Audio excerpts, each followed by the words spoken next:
Everybody,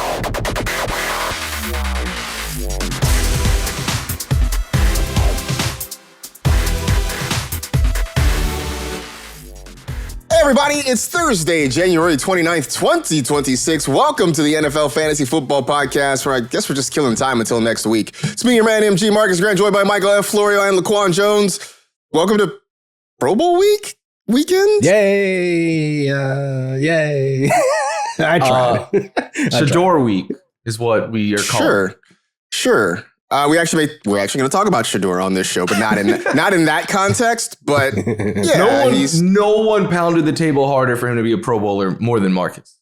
Me and Mel Kiper. That was it. It was the two of us who were like the biggest Shador Pro Bowl advocates of all time.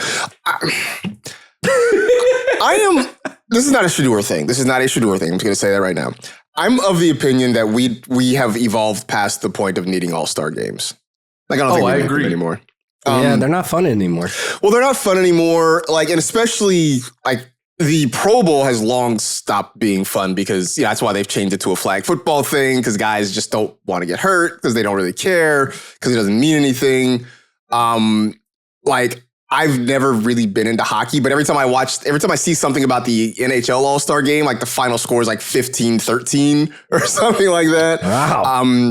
Like the NBA, the NBA keeps trying all these different formats of different things. And now they're playing like a round robin tournament or something like that with like USA versus the world or whatever, which I mean, honestly USA or whatever, but like the world's gonna kick our ass because they got Wemby and Jokic and SGA. Like the world, like we're taking the field. I'll take the field over the US. So they keep changing the format.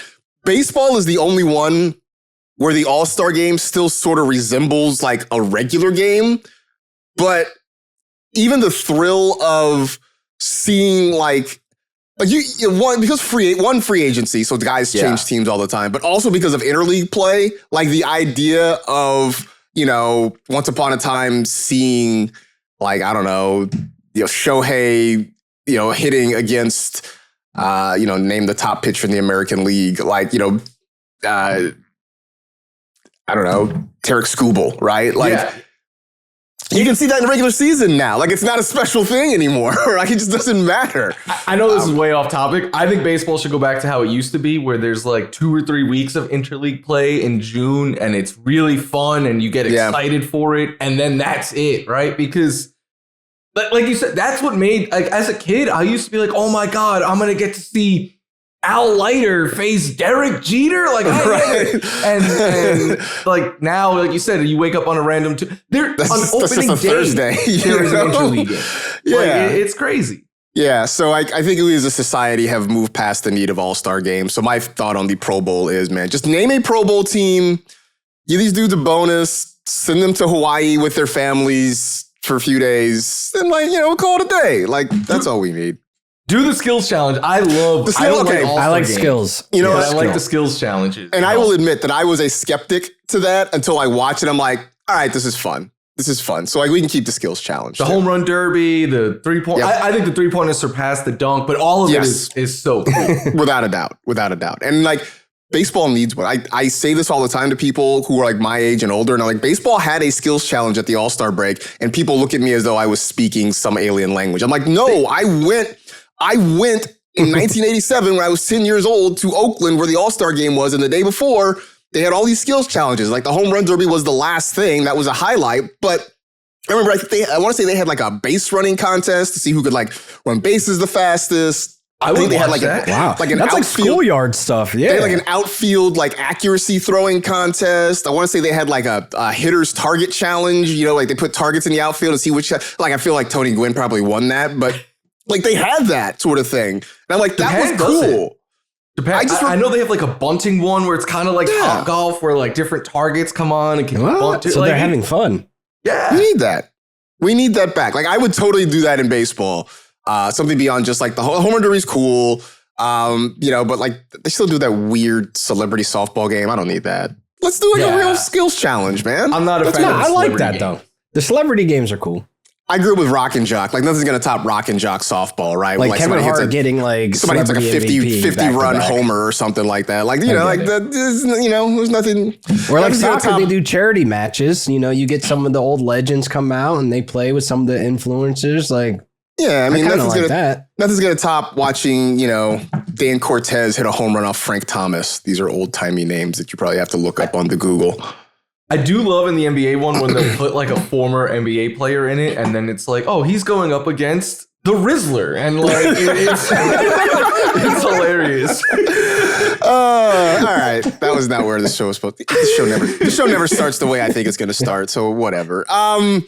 We're going to talk some quarterbacks today because we don't really have much to talk about, right? There's the Pro Bowl coming up this weekend, and, we are trying to feign interest in it, but obviously from the open of the show, you can tell that we don't have much of it. So we're going to talk a lot of quarterback stuff today. I do want to start with a little piece of news. The news on the coaching front has mostly slowed down, but there was a thing that happened recently, and that is the Browns hiring former Ravens offensive coordinator Todd Monken to be their next head coach. LaQuan, your immediate thoughts when you heard that news? Wow. I'm actually surprised. I mean, I just think right now the Browns are they're not the most attractive team that you want to just go and coach right now because they have so many issues. Just name it.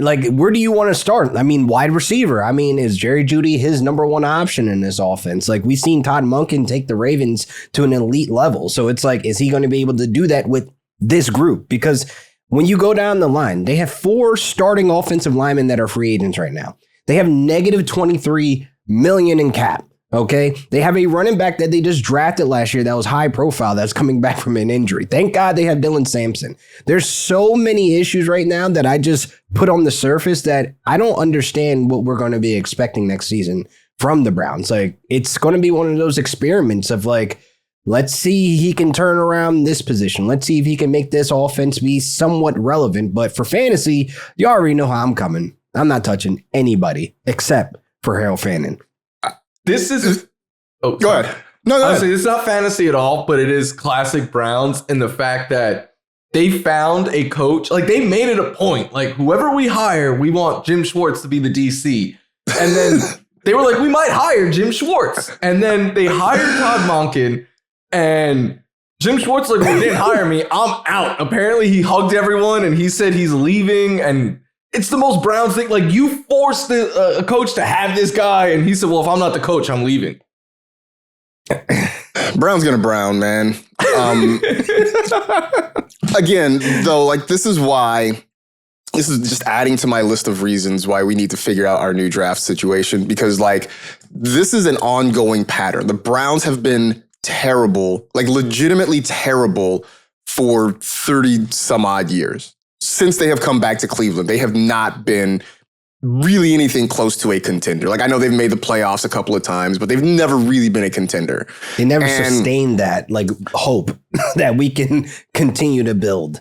And a lot of it stems from, ownership continually making poor decisions, terrible signings. I mean, obviously the Deshaun Watson deal will stand out as one of the worst deals in the history of professional sports. Just continually bad coaching decisions, bad front office moves, and yet somehow they continue, because of the way our system is set up, to get high draft picks over and over again. And at some point, we as a society need to stand up and say, enough. Enough. You have squandered your opportunities. You do not deserve our generosity when it comes to you acquiring prospects anymore. You have wasted enough of this, right? If your kid kept knocking over his juice or spilling it or dropping his ice cream, you're going to stop buying him ice cream after a while. So the Browns don't get any more ice cream. You don't get any more ice cream. That's it. You've had sprinkles? No. You get no more ice cream. That's all. You will eat this yogurt and you will pretend it's ice cream. Ew, and you will that's like a it. terrible alternative. Well, you know what? That's what you've earned. That is what you have earned at this point. You will have this. You will have this. I think you will have this Chobani Greek yogurt. And if you want to put some blueberries on top of it and pretend that it's ice cream, go right ahead. We are not giving you rainbow sherbet anymore. We're not doing that. Listen, I think they should do a draft lottery. like how basketball do it, right? Isn't it kind of like a lottery and they just kind of pick out of a hat? Yeah, but like they're still tanking. There's worse tanking in the NBA to try to get the draft needs to get it under control, man. It's so the bad. last NBA draft I watched was when Jason Tatum was drafted. This is what you need traded to know, the same right? night. The Wizards traded for Trae Young a couple weeks ago. Trae Young, flawed player, but a very good player, right? And then they were like, well, we're not playing you this whole season because if we fall out of the top 8 picks, we lose our draft pick. So like they traded for a guy to make their team worse for this year. And then basically they're like, he's hurt. Great. Like, you know, like that's where the NBA is. That's where the NBA is right now. Well, we need to have some rules and policies and regulations, obviously, in the NFL. It is the one thing I respect a lot about the NFL, though, is teams do not like, yes, I know we just saw like the Raiders and Giants being a tank-off bowl, but when they're out there on the field, they are always trying to win in the NFL. And I do respect that. Because people are fighting for their jobs. Yeah. Well, that and it's hard to tank as a player in the NFL because you're more likely to get hurt, right? You're just going to get hurt out there. The way I look at it in the NFL is like players and coaches don't tank. Front offices do, ownerships do, because like the way I like to explain it is if you are a coach or a player, your job essentially is like, build me this house. Build me the nicest house that you could possibly build me with the skills that you have, right? Now, if I'm given really high quality tools and high quality construction materials, I can build a really great house. Instead, teams who tank are basically giving you like Fisher Price, my first tool set tools and asking you to build a house with it. Yes. When they can afford better tools. They can afford high-level tools and high-level equipment. You don't have to go to Harbor Freight. You can use Snap-on and Craftsman's. But like they're not even doing that, right? Like they're giving you reclaimed lumber they found on the side of the highway and just like terrible little kids' tools. That is sort of how I equate tanking in the NFL. Like you have basically hamstrung us from building something great. And there's that. So one of the questions I asked, and you sort of got into it a little bit, LaQuan, about, you know, what you expect or who benefits in Cleveland. You mentioned Harold Fannin. Florio, is the Browns starting quarterback for week 1 currently on their roster? Maybe. I don't know, but I think there's a non-zero chance that Shedeur Sanders is the week 1 starter next year. Because or maybe Deshaun Watson if they want to go back down that route because of him in that contract. I wouldn't want to do that. But the thing is, right, like I know they're going to be in the market for a quarterback, but so are a lot of other teams, right? And if it's a trade, that's a little bit less out of the player's hands. But if you're a player, right, like if you're Malik Willis, let's say, is someone that I bring up a lot on this pod, and you have your chance of signing anywhere, why are you picking the Browns? You know, like, so that to me, I think makes it a lot. And being as far away from competing, because their defense could compete with anyone, but their offense is so far that maybe you could sell them, right? Like, hey, if you're the answer here, you come here, we'll be in the playoffs. But I think you look at their track record, and if you're a quarterback competing for a job or whatever, you probably want to go to a better situation. So the other problem is... Oh, my bad. I was going to say, you brought up Deshaun Watson. I mean, they can't cut him. Like, for the people who are wondering, they cannot. He takes a $80 million cap they can, but they would just they would put themselves in an even bigger hole than they currently are. $131 million in dead money if they cut him this year. Like, I wouldn't some be folks are if rumbling he like some games. If Shedeur starts some games, maybe Dylan Gabriel makes a cameo. Like a cameo is crazy, dude. If I'm Todd Monken, though, right? Like, I don't want any part of Deshaun Watson. Right, like I don't here's want any my part chance. of this job. Why did he take it? I mean, true, but like that has to be the red line for me, right? Like, hey, look, I'm willing to, if you know, all things being equal, I'm willing to give it a go with Shedeur. I'll try to make it happen with Dylan Gabriel. Like, Deshaun Watson has to be, to me, a bright red line. Is it after this year they can get out from that contract? It'll be less of a dead money. I mean, they definitely guaranteed him, like, just survive the Watson, and then you could bring in your own guy. They pushed all his money just for this season, so he has to play this year, right? They could void after this year. So yeah, they reconstructed it like twice now, right? I could be mistaken. They correct me on that, but everything is this year.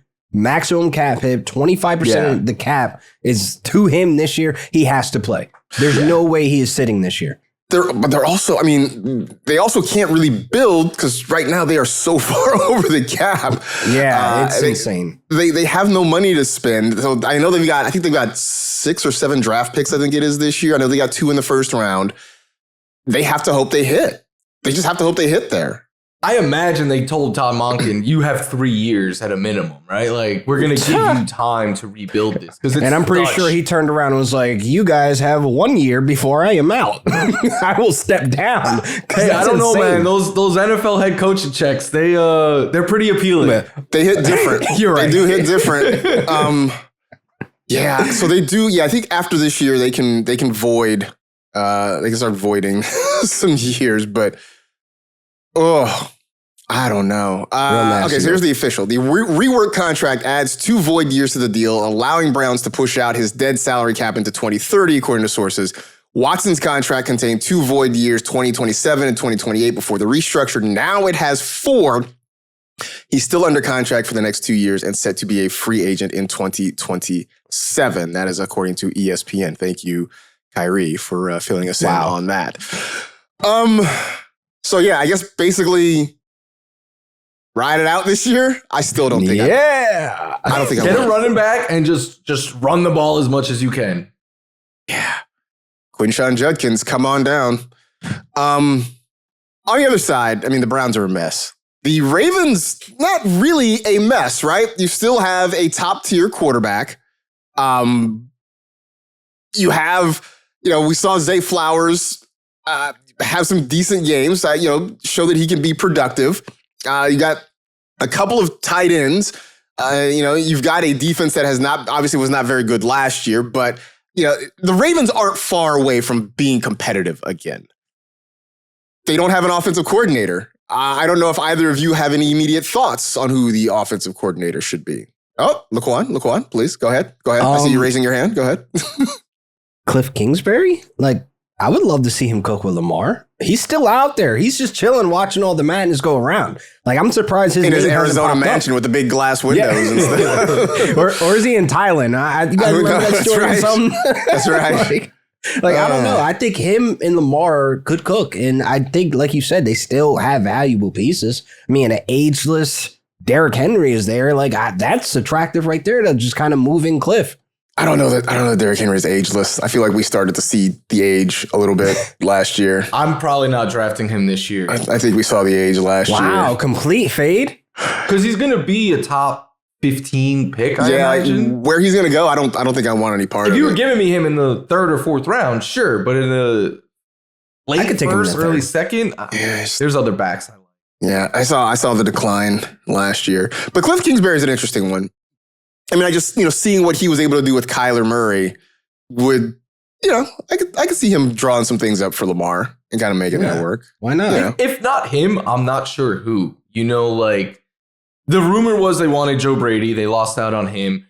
Davis Webb was in a lot of the runnings, but it sounds like he's going to get a promotion now in Denver. Grant Udinsky from Jacksonville doesn't seem like they'd have to give him play calling duties, which is certainly possible. He's staying. It seems like he's staying in Jacksonville, yeah. Yeah, they extended. But the one thing is they offer play calling duty, which Jacksonville doesn't. That is the one big appeal of having a defensive head coach when trying to get an OC. Yeah, that's true. It does give you a little more leverage in terms of play calling and control. Nate Schillhouse is still out there available, even though it's most likely looking like he's staying. I mean, Mike LaFleur, he's trying to be on the move, but hopefully, as a Rams fan, this is me putting my Rams hat on. I hope that this is a season that we don't get our coaching staff plucked. Just keep everything the same, at least for this next season. I get that. I mean, you got people out there fairly or unfairly throwing dirt on Chris Shula's name.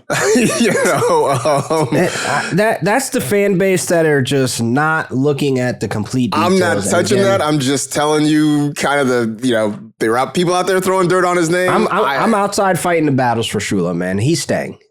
He's our guy. I do think the Rams coaching staff stays intact, not because they weren't good, just because I think people are starting to look elsewhere. That's all. Is kind of what that is. So there was one quick breaking news thing that it's not huge, but Josh Allen had surgery. He's on crutches. Was it successful? It was successful. Was it successful? He said he was playing with a broken bone in his foot for a lot of the years.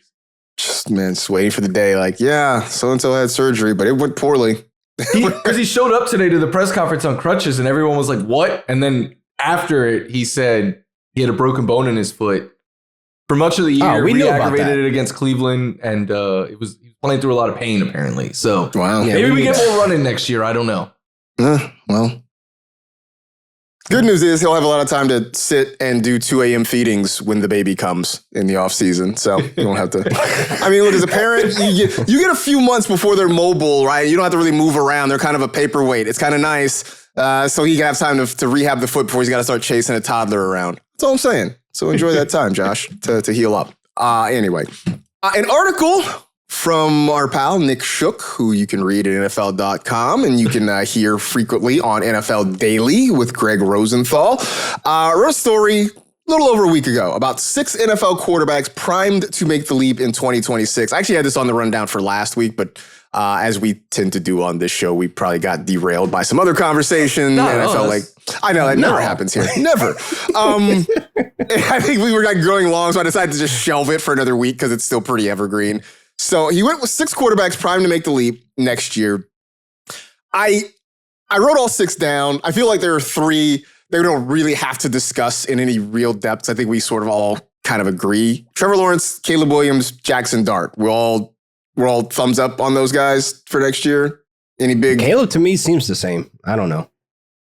I don't see a big leap or an extreme leap to be different than what we just saw, honestly. Oh, see, that's how I feel about Trevor Lawrence. I was going to say the same thing. I think they all hit their peaks. I think there's still a little room.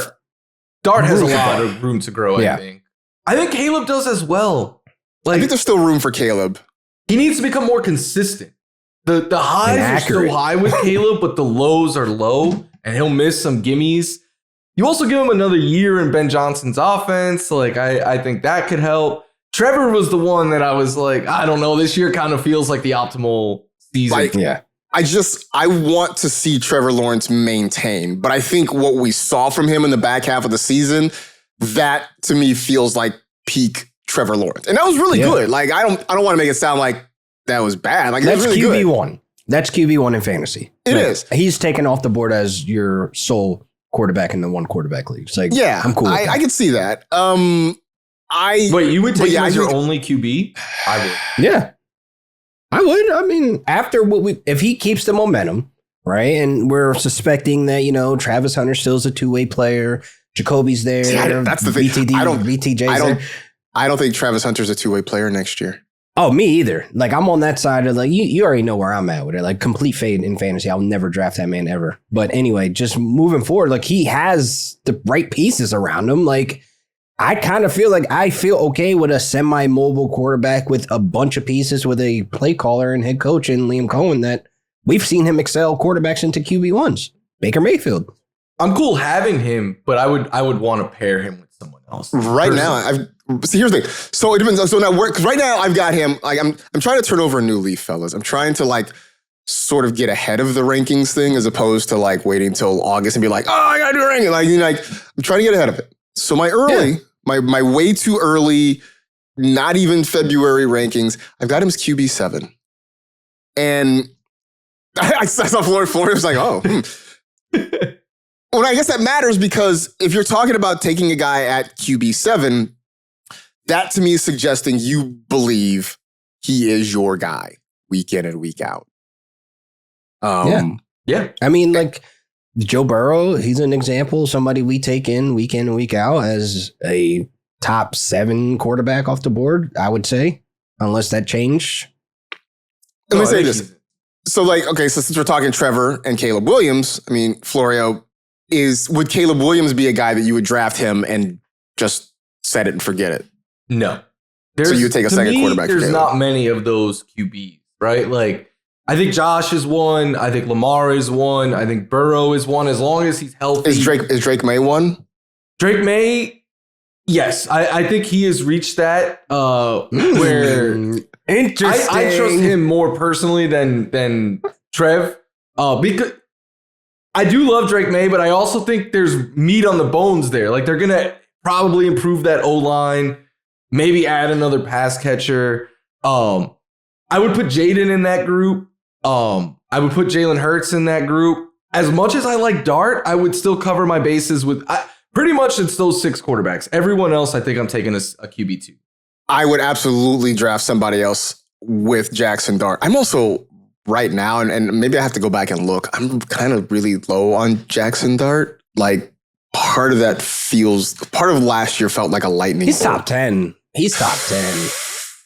He's top 10 healthy. Like, we have to lock that, bro. But see, that's part of it though, right? Is because Well, because I get that you can't predict injury, right? That you can't predict injury and you're injury prone until you're not. Unless you have a certain type of play style, right? When you have when you play quarterback like a kamikaze pilot, I think you can sort of try to predict injury. And we've seen that transition to Superman ball with Josh Allen being the example. Josh Allen is built like a redwood tree. Linebackers. But Josh still a quarterback. Josh Allen is built like a redwood tree. Jackson Dart is built like a mortal. He's built like a human. He's a human. Right? So it's a little bit different. Like, here's the thing. I'm pretty sure Bills fans and Joe Brady would prefer that Josh doesn't run just headlong into people. No, he doesn't even play like that anymore. Like, no, he doesn't. He's At some point he learned. Yeah. I wonder what hit made him learn. I don't know. Hurdle that failed. But so far, Jackson Dart hasn't had that hit happen to him yet. I mean, he's never going to have it if he's saying, I'm good, bro. No, I'm saying soccer. At some point, because at some point, either he learns it or he's not in the league anymore. Like, those are your two options. That's one thing I do want to point out about Trev is he was amazing in those final 6 games, I think, but he was on a pace for 44 passing touchdowns and 10 rushing touchdowns, and that feels like it's not clearly not sustainable. And then you look at the defense, like, I get it, he lit up Denver, but besides that, they were cakewalk defenses. So, like, I'm not ready to put him just yet as look, I think most weeks you use him, but if he's facing Seattle or Houston or Denver or one of the top defenses, like, there's only a handful of QBs I would still play in the hardest of matchups. So answer this. We've taken Goff as a QB1. We've taken Herbert, Dak. Does he fit in that tier or category? Yeah. I think so. But with all of those I wouldn't guys, take a second quarterback. I wouldn't take a second quarterback if I take Dak off the board. Oh, I was. I would. Like, I was taking Dak and like upside guys, like, because you could always cut them, but like, Dak also. The thing about Dak that I don't love is it's not quite a Caleb floor, but his floor is lower than you would want your every week QB to be. I think where you take your, like, obviously, I know this is not going to be a revelation to anybody, but I think where you take your first quarterback determines where you're taking your second quarterback, in the sense of like, if I'm closer to the 10, 11, 12 quarterbacks, then I'm taking my second quarterback a lot sooner, right? If I'm taking the guy who, like I say, I got Trevor Lawrence at QB7. So that gives me a little more leeway to wait a little bit longer before I take my second quarterback, right? So let's say Trevor Lawrence is coming off the board in, let's call around 6, something like that. Does that seem fair? Then I'm probably taking my second quarterback in like round 12, 13, something like that. That's fair. And to me, it depends on what, like, if I take a Trevor Lawrence, right, I don't want to pair him with like a Jared Goff, let's say. I'll pair him with like a Malik Willis or Tyler Shuck or someone that I think has Malik Willis popped there. up again.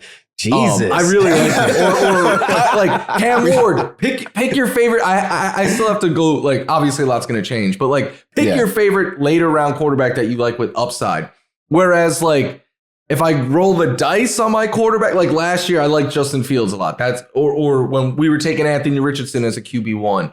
That's when I pair him with a safe floor quarterback. So I always like to have, unless I have an elite quarterback, I like to have one quarterback that I'm like, most weeks this will be my starter. But this guy, if he hits, he could surpass my starter and become like an elite option. The other three names on Nick's list, and this is where I thought there's really a conversation. Tyler Shuck, Michael Penix, JJ McCarthy.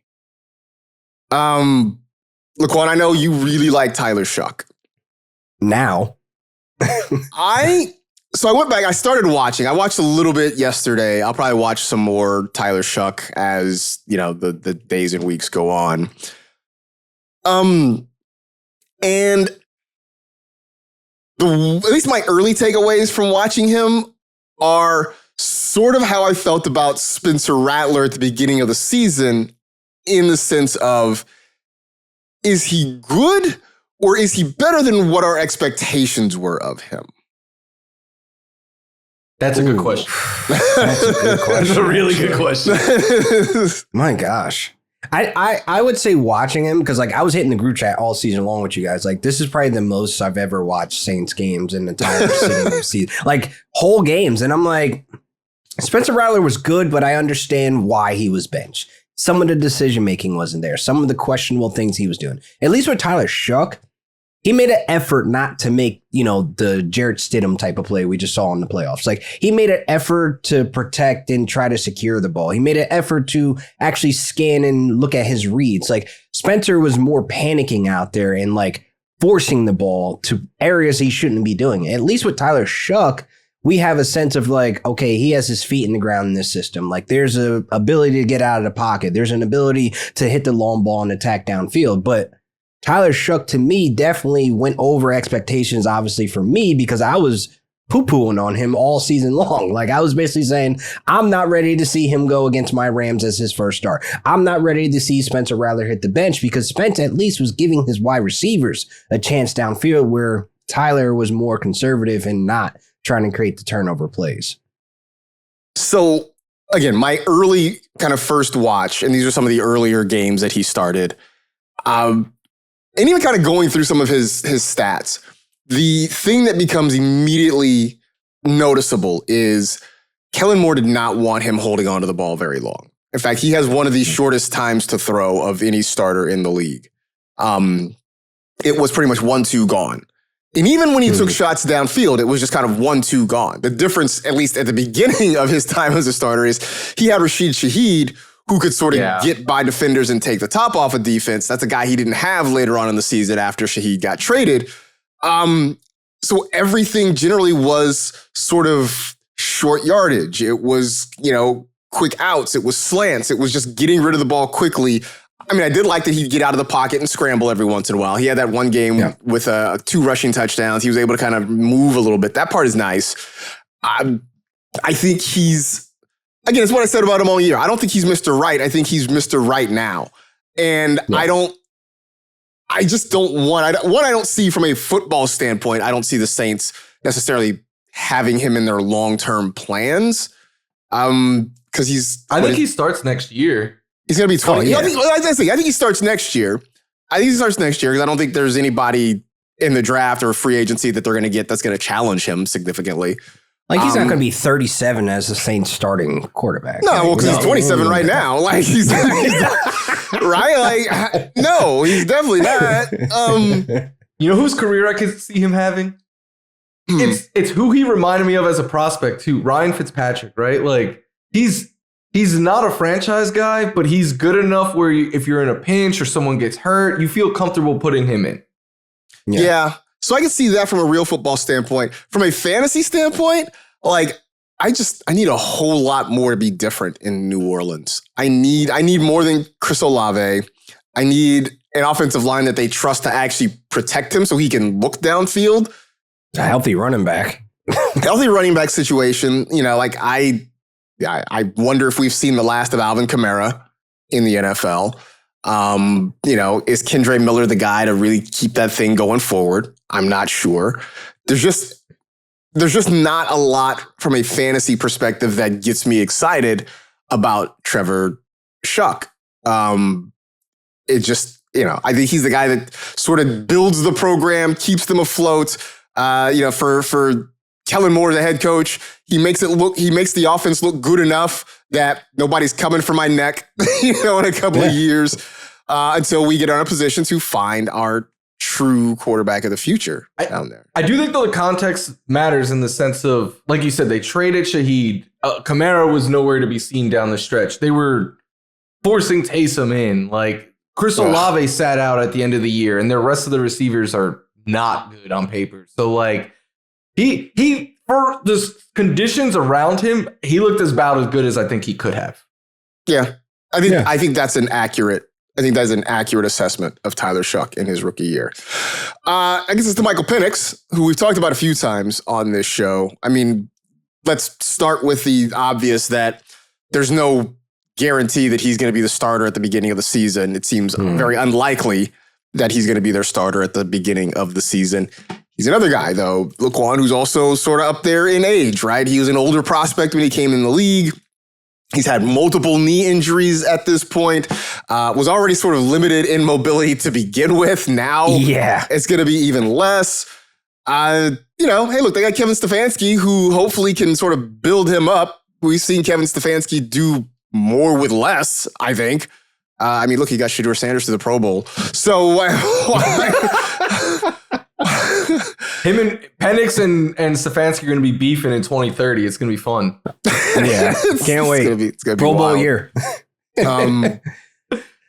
I don't know, man. Like what Penix, it feels like it's a huge question mark, at least for this season. Because like you said, he's not going to be the starter. And I think Kirk Cousins will be just good enough to have a operating offense. And again, Stefanski, he makes like fantasy assets. Like he makes, the relevant of offense that we can start drafting some of these players, and obviously high profile players, Drake London, Bijan, they're going to come off the board. But at the quarterback position, it's like, I don't see myself drafting Kirk Cousins in 26. Do you? Like, do you see yourself having him as your QB2? I'm like, oh, well, I took Trevor Lawrence and I took, whoever else, and now I'm going to strap a Kirk Cousins? Nah. Like, I just can't see myself even trying to paint a picture where I see myself taking Penix or Cousins in 26. So I think he's more so of a 27 conversation. I mean, but is there, Florio, I don't even see that there's necessarily room. I don't think there's a higher ceiling for Michael Penix, is there? Like, I don't know. Maybe I'm missing something, but it just feels like we saw flashes. Michael Penix, he sort of is who he is. Like, yeah, that's the guy. He's the guy who will give you flashes, right? Every once in a while he'll do it, but like consistently, he's just not going to be much more than what he is, I think. I could easily be wrong, but I am not a Michael Penix person. Like, I didn't love him as that quarterback class. He was sixth for me of those six that went in the first round. And since I look, I don't want to say 14 games is enough to write someone off, but the injuries, they pile up, and that's on his resume now. Like 3 torn ACLs is something that he is never going to not have in his career. But on top of that, there was 2 things that were supposed to make Michael Penix a prospect worth taking a shot on, right? One was the experience and the fact that he was supposed to come in and hit the ground running and be closer to what he's supposed to be, right? And that's kind of what we saw with Bo Nix. I don't really feel like we got that with Michael Penix. But on top of that, we were told that this guy has a great deep ball and he can air it out and stuff. And he really hasn't. That's not something we get consistently with Michael Penix. He throws short of the sticks a lot and stuff. And on top of all of that, usually quarterbacks go into, like first round quarterbacks go into bad situations, right? I'm not saying he went into a great situation, but he had a ton of talent around him on offense. So like, I think, again, 14 games is a very limited sample size, 12 starts, but in the small sample that we've seen, I personally haven't been impressed. Yeah, I think that's it. He's a guy who every now and then will show flashes. I just don't know that we'll ever see the consistency. Shout out Sam Bradford. Hey, man. Sammy Sleeves. I also think that this is an offense that will not forever, but at least for the foreseeable future, be built around Bijan Robinson, right? He is the guy in this offense. Drake London obviously is a playmaker. We don't know whether or not Kyle Pitts will be back next year. I know we have all suggested that he moves on wherever that may be. New England, Kansas City. No, stop. Don't put I don't want to go to New universe. England. I don't want to go there. But you guys keep throwing out New England for everybody that has a pair of hands, right? Like everybody, they got money. Oh man, that's nasty. So yeah, I don't know. I don't know that there's a leap in Michael Penix, at least not a significant one. I think the leap for Michael Penix is playing 17 games. That's the leap.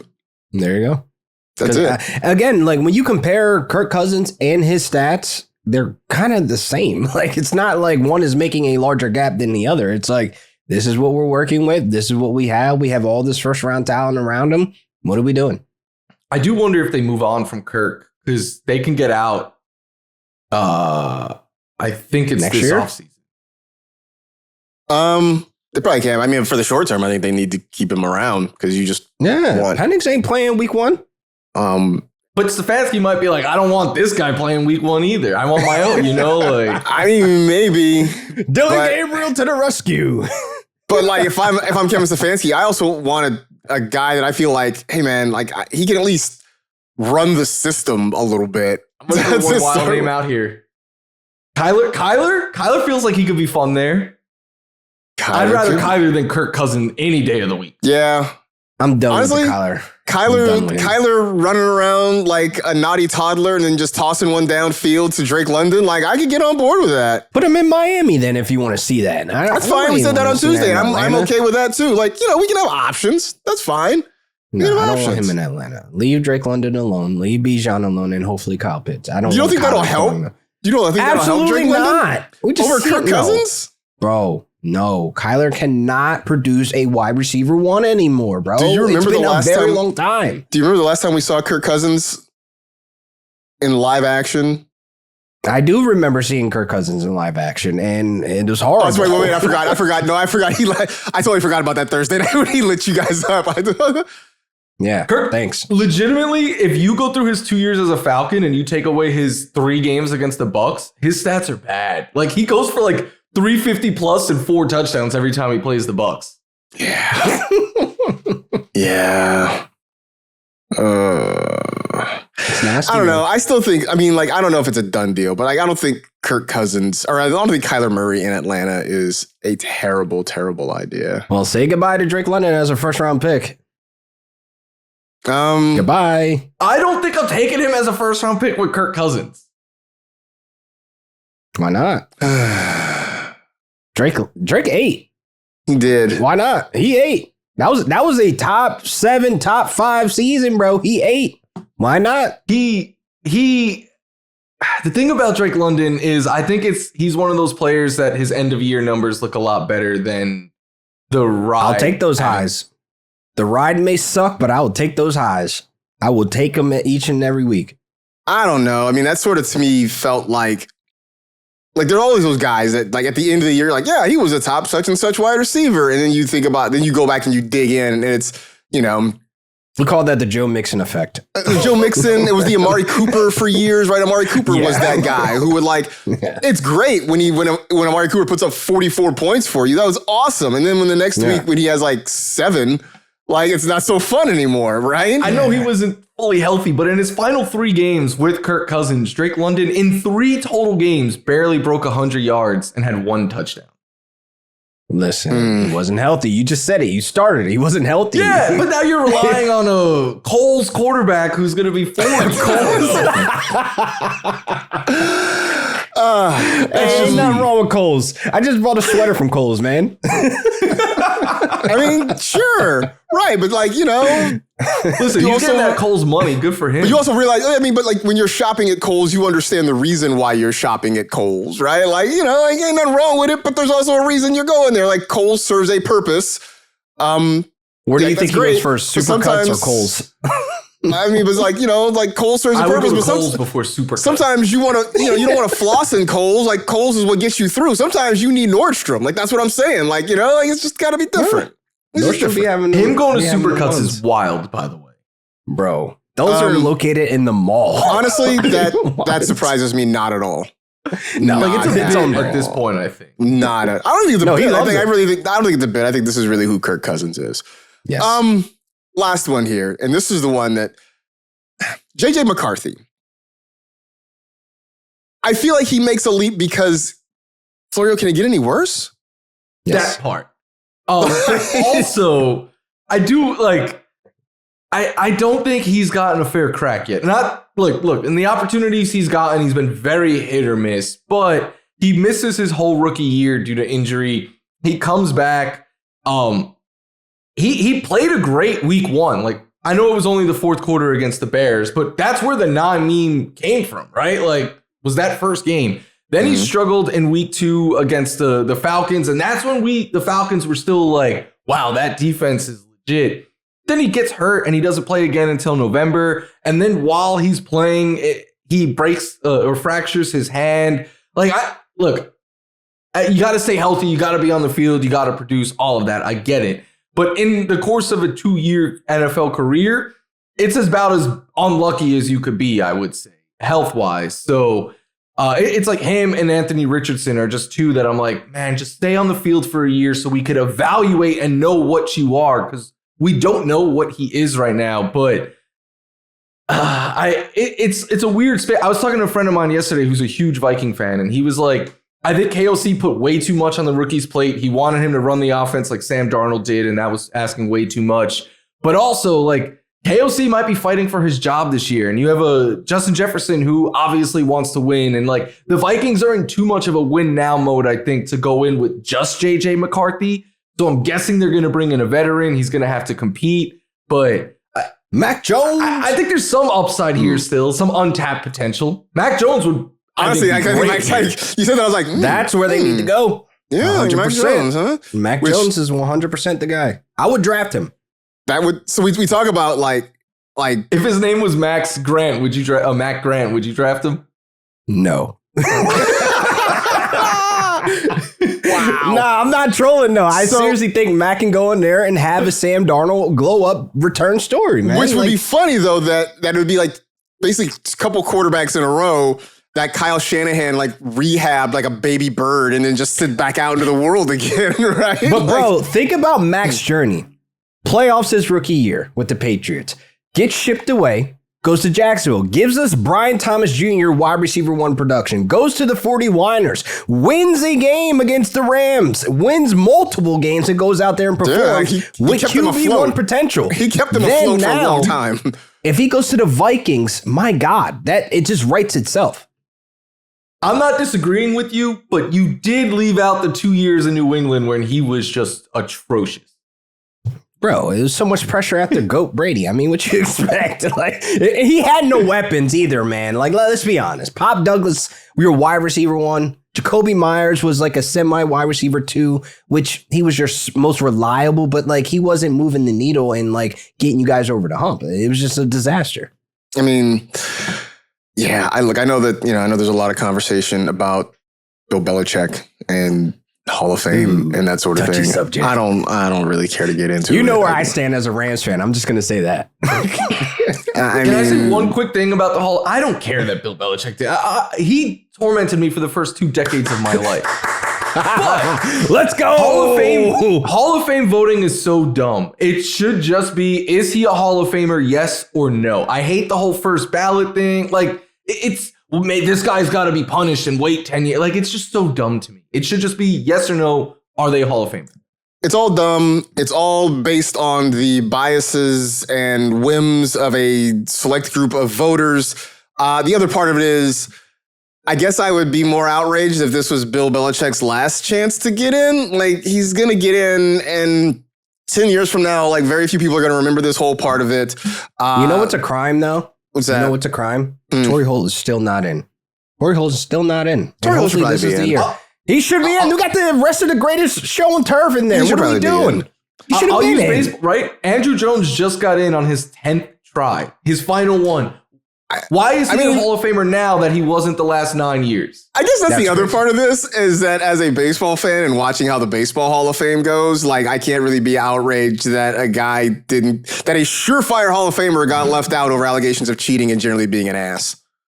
Like that's the whole story of the Baseball Hall of Fame. like literally, like football fans are outraged over this thing. And I'm like, as a baseball fan, I'm literally the James Franco like first time meme. Like that's the whole thing. Like, what are we doing? Like, so what? Barry Bonds is like not putting in Tom Brady. Like it's insane. It's just right. So I'm like, whatever, man. Bill's going to get in. What's going to happen is that next year he'll be like a unanimous Hall of Famer just because everybody's trying to save face. And then we'll have another round. There'll be another round of outrage of like, why didn't you do it last year? And then I'll be like, I don't care. He's in. He's going to go to Canton. I had somebody who popped in my mentions the other day, like suggesting that this is such an outrage that Belichick should just turn it down whenever he's finally invited. And I'm just like, all right, man, you do you. You know what is annoying though? What's Robert that? Kraft could get in this year. Belichick could get in next year. Brady could get in the year after that. Like, I don't know. Wow. That Patriot era tormented me. I'm put it to bed. I just think they should make them wait till the same year, just have it be maximum awkwardness in Canton when they all have to stand on the stage next to each other. So right after, it was like about 24 hours, less than 24 hours after the NFC Championship game, LaQuan posted on Blue Sky. I like how you're giving context, like as if that mattered, but go ahead. I don't know. I mean, maybe that was going to be my first question to you, right? You I'm put not out an on Blue emotional- Sky some quarterback man. tiers, non-fantasy, just the way you feel about them. If you're watching on the YouTube, they are on screen here.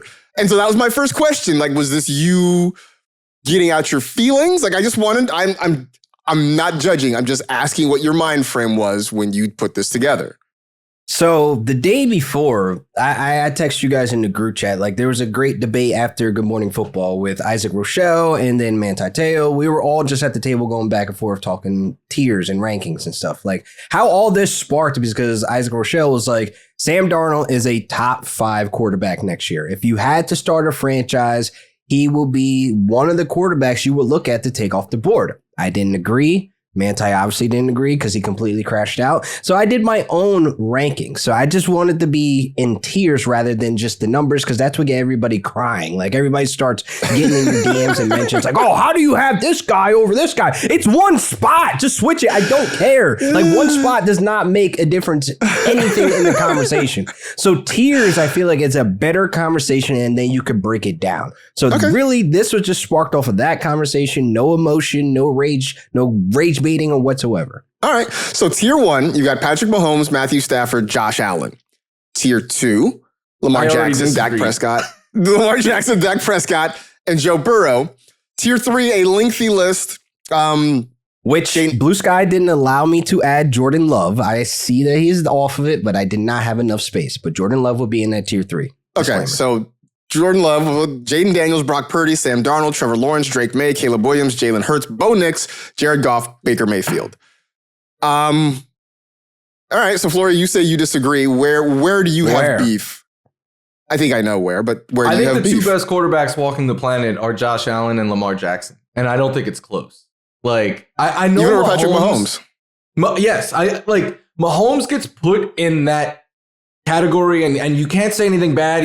Because he's the most accomplished. I get that, but we're now 3 years into Mahomes not playing like the guy that he was. I'm not saying he can't get back to that, but it's 3 years in a row where I think Josh and Lamar have clearly outplayed him. I know playoffs are all that matters. It's something I've said a lot in the last few years is, to me, the biggest difference between all of these guys is one has Andy Reid and Travis Kelce and Chris Jones and had Tyreek Hill and Spags and everything, right? Like I just think the Chiefs' infrastructure is one of the best in football. So I get why Mahomes gets put up there, but I think if you gave DC's like truth serum, the hardest 2 quarterbacks to prepare for, in my opinion, are Josh Allen and Lamar Jackson.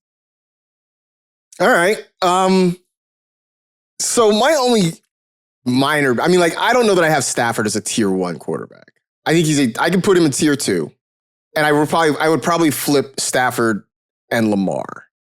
It's probably where I would go. I'm picking Hill ahead of Stafford as well, personally.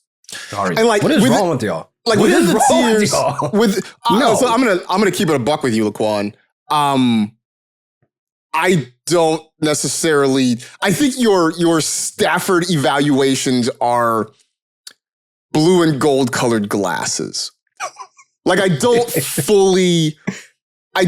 fully trust you to be rational with your Stafford evaluations. Why not? I'm gonna put it out Like, there on Front Street. Here's why. Do you want to go back? You want to go back and listen to old episodes of the pod? Like you asking, what do you mean? Yes. Why not? Go back and listen to Hold old on. episodes of our show, and I will I lay out said for you before why I the don't believe season this. Here's started. my question though, right? Take them out because Stafford had the best. He had the second least amount of pressure this year. He is Puka and Devontae. He is, I would say, the best play caller, right? Neutralize all of that.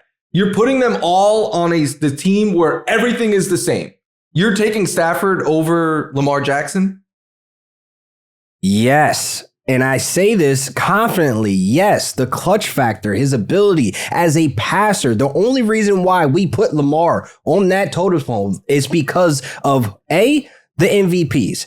B, his rushing ability, and C, we only have 3 seasons with Lamar dominating at the position as a passer. So I'm not going to sit there and act like this is all recent events because what is Lamar next year? He doesn't have a Todd Monken. He has no John Harbaugh there anymore. There's going to be so many different changes where every 4 years there should be a re-election of these rankings and tiers. That's just what I have to say. So my about this. pushback on that though is going back to what you said about Stafford on Tuesday when we talked about we talked about this past year in 2021 sort of being outliers in his career. And your response to that was, well, look at the other years where he didn't have a healthy O-line or he didn't have a healthy Cooper Kupp or Cooper Kupp wasn't playing up to his standards. Correct. So basically you're saying that it needs to be a little bit of that for Stafford to get to this level, the conditions have to be right. And so now, but your argument for taking Lamar Jackson out of there is that the conditions aren't right. Like they don't line up to me. That's all. That's my point. If you took Cam Ward off the Titans this year, right? And you put Josh Allen on there, you put Lamar Jackson on there, and you put Matthew Stafford there, and you ran 3 simulations. I'm pretty confident that the Stafford-led Titans are going to be the worst offensive. That is terrible. That is terrible. That is terrible. How could you say that with the general at the line that's able to dissect defenses with, because I would say this, second and third string. That general's averaging 25 touchdown passes a year without the perfect set of He's a play caller scenarios. that has legitimately, this isn't even me saying it, the 2 most yards by season are 2 separate Rams wide receivers. Because to me, McVay is the genius behind all. Like, he makes all of his players look so much better. So I hate bringing up Detroit. We were not having that same tone and talk about Stafford in terms of like QB1, right? But when we look at Stafford in Detroit, what he was able to maintain all those years, it's kind of amazing. QB1. He was a dog. It's kind of amazing. Yeah, but that's what I'm saying. It's kind of amazing how we talk about him then versus now. It's kind of crazy. Like, why is it not the same energy? Because his toughness, we always bring that into criteria. His ability to dissect defenses, way better than anybody on this list. Got a better offensive coach at all. Like but the thing still playing him better this year was the fact that he could have built a house behind that O-line. Like, if he's under pressure, suddenly he can't escape like those other. And I know quarterback is like a pass first position, but those dual threat guys, like, that's the back-breaking stuff is what you do with your legs. That's why I have Josh Allen there in that tier with a Patrick Mahomes and a Matthew Stafford. As a passer, he is actually a threat. That's why I flipped Lamar Jackson and Matthew Stafford. I got him as a tier 2 quarterback. I think that's really good. Lamar has given us 3 seasons. One of the best seasons ever 2 years ago as a passer. Yes. That is the outlier year that you guys hold against Matthew Stafford. Again, we only have 3 years as a passing quarterback. Remove him as a threat on the ground. That he is going to be able to enact. Why not? Yeah. You put 2 outlier years. Because that's the Super Bowl. That's the whole. But that's part of his game. That's part of what makes him who he is. That's great. His ability to run the football. Imagine if Steph Curry can't shoot threes. Right. I mean, it's like, what if Christian McCaffrey didn't catch the football? Like, I mean, then it's a different player. You're talking about somebody else. I hear this. But again, it's not like I have Lamar in tier 3. Look at the tier that he's in with I'm putting Matthew Stafford in tier 2, which is if you're saying tier 2 is not bad, then why aren't you okay with Matthew Stafford being in tier 2? just because of the season that we just had, because of everything he had to fight through. This is me with a very close microscope looking at all this and watching Matthew Stafford from down 1 to the last until the clock is hitting 0. Like, I feel like we look at Stafford as a box score quarterback and then disrespect him when he's on that field, dissecting defenses, no-look passes. Great. I'm not saying he's a not. field general. That is not Lamar Jackson. He is not a field general. The field generals are in the tier 1. But Stafford isn't I can put this team on my back and regardless of conditions and drag you to victory kind of quarterback, in my opinion. He can put up big numbers. He's in a great system. But if you put him on a bad team, he's not going to, in my opinion, like drag them to the playoffs. Put Josh Allen on the Titans. Put Josh Allen on the Titans. They're probably a playoff team. Look at the Bills roster this year. Like, way better than the Titans. Are you serious right now? I'm not saying it's not. But it was probably the worst roster of playoff teams outside of the NFC South. I mean, like, the argument against Stafford for years in Detroit Allen, the Rams probably go undefeated and win a Super Bowl.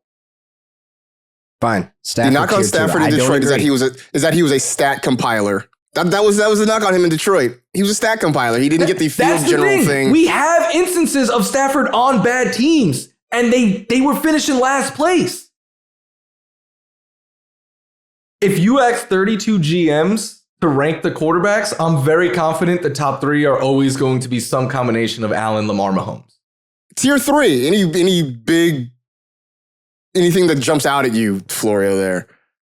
Yeah, I would tier it down more. Like, I think Jaden belongs there. I'm not willing to put Sam there yet because I know he's playing for a Super Bowl, but we've seen the team around him has a big impact on that. I don't know. I think it does Sam get hard there because, like, I think Baker Mayfield. I don't think Baker Mayfield belongs in tier 3. I don't think Bo Nix belongs. I think it's tier 4. I think Baker's tier 4. That's a good conversation because I almost broke up tier 3 into a tier 4, but then I can see some of these quarterbacks staying in or moving up. Like I could have broke it up, but I didn't. See, I think Baker's in a tier 4. I think Jared Goff is probably there. Bo Nix, which, by the way, story about Bo Nix that he had apparently the reason he broke his ankles that he had some condition that, according to the doctors, made it inevitable. Yeah. That's crazy. Wild. Yeah, that was crazy when I read that. Some pre-existing condition that made it inevitable, which to me was like, what? And that he's had several ankle surgeries dating back to high school. And so now I'm like, do I need to reevaluate the way I look at both? Like, if he's had multiple ankle surgeries, like you earlier, Florio saying, you know, Michael Penix has had 3 ACL surgeries, is a thing that can never be taken off his resume. Bo Nix having had multiple ankle surgeries dating back to high school is a thing you can never take off of his resume. Like, all right. I mean, I know Sean Payton's trying to be all optimistic about it, but that's kind of like a, wait, what? Sort of moment to me. For real. I mean, that's probably why he wasn't running as much this season, because it probably was already in the back of his mind, like, okay, something's wrong, so let me. And if he's not running as much, at least in fantasy, like, I don't. I'm very hesitant next year. I might not be drafting Bo next year. Don't know that I want it. Might not buy. I'm good. Yeah, Drake May. I think he's firmly in tier 3. I think. Look, Purdy, Darnold, Trev, Drake May, Caleb Williams, Jalen Hurts. Yeah, Jordan Love. Jordan Love is a guy who I think is a good quarterback that doesn't necessarily translate to fantasy. Yeah, I think he's not consistent. They don't let him throw. Like, that's part of it. Much. He's not consistent in fantasy, so therefore, like, he gets forgotten in these real life football conversations. But again, I didn't leave him off. Just too many characters. I think Jordan Love is one of the better pure passers. Yeah, I think that's fair. Anyway, it's on Blue Sky. If you want to go find it, LaQuan Jones, NFL.bsky.social. If you want to find it. We got to make a poll. Make one on Blue Sky and on Twitter about Lamar. They don't allow polls on Blue Sky yet. That's they don't? Not yet. No, it's kind of a downfall. It's downfall. Coming. Where, you know, the devs have been contacted about it. But yeah, I'm trying to post more on Blue Sky. I'm trying. Yeah, come on over, Yay. The water's fine. Get off of Elon's site, man. Leave that dude alone. I just All those bots. more Ain't traction. no good. Yeah, they're all bots. They're not real. Come to the Blue Sky. Angry Patriots fans. Right. Come to Blue Sky. It is the official app of sports. Come on over and come hang out with us. It's a good time over there. Anyway, yeah, go check it out. Go check out LaQuan's Tiers. You can interact with that one, but you can, if you want to put a poll up on Elon's place, you can do that too and see what people say about it. See if the bots come in and swarm it and see how they feel about it. In the meantime, enjoy the Pro Bowl if that's your thing this weekend. We'll be back with you next week, of course. You guys actually may be up in my old neck of the woods next week, huh? Yes, Up sir. in San Francisco, huh? Yeah, big maybe for me. But Go yeah. over to make sure you hit Fisherman's Wharf. Get yourself a clam chowder. Well, you don't like seafood. So get a clam chowder bowl down there at Boudin's Sourdough. You can go to Ghirardelli, get some chocolate, do all the I might touristy hit you up stuff. for some food options. I'm staying in Chinatown, so it's Do all the like touristy right stuff. by the media center. Okay, You know any food spots over there? I will ask around. I will say this because like I haven't been to the city in a while, so I'll have to find. I have friends though who live there who could probably give you some better recommendations. So I will. I'll ask around. I'll let you know. Appreciate it. That was probably not for consumption for the rest of the people on this podcast. But who knows, maybe. I don't know. Somebody might be going. Anybody's going to go. Go stop by, say hello to Florio and LaQuan next week. We'll talk about it then. Anyway, that'll do it for this edition of the NFL Fantasy Football Podcast. Stay happy, safe, and healthy. Do good and live well. Enjoy the weekend, everybody. Please take care of yourselves and everybody around you. And we will talk to you on Tuesday.